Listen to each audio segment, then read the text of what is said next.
Welcome to Burlap Teachers. Enjoy the video. You begin by checking battery health in settings so you know the baseline maximum capacity percentage. This tells you long-term wear. Once done, remove any heat trapping case and plug in an Apple-certified charger to avoid irregular voltages. Make sure iOS is updated because system updates include power management fixes. Backup first to prevent data loss. These actions set a clean starting point for further maintenance and avoid confounding factors while you optimize charging behavior. You now change charging habits to reduce chemical stress.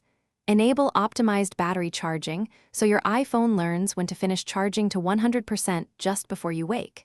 Next, form a habit of topping up between about 20% and 80% rather than chasing full cycles, because shallow cycles slow wear.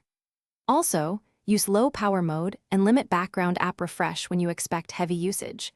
This lowers heat and charge drain. Together, these steps slow capacity loss and stabilize voltage behavior over months.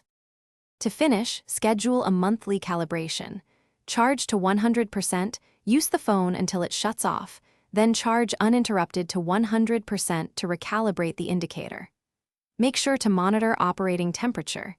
Excessive heat accelerates wear, so avoid sun and hot environments.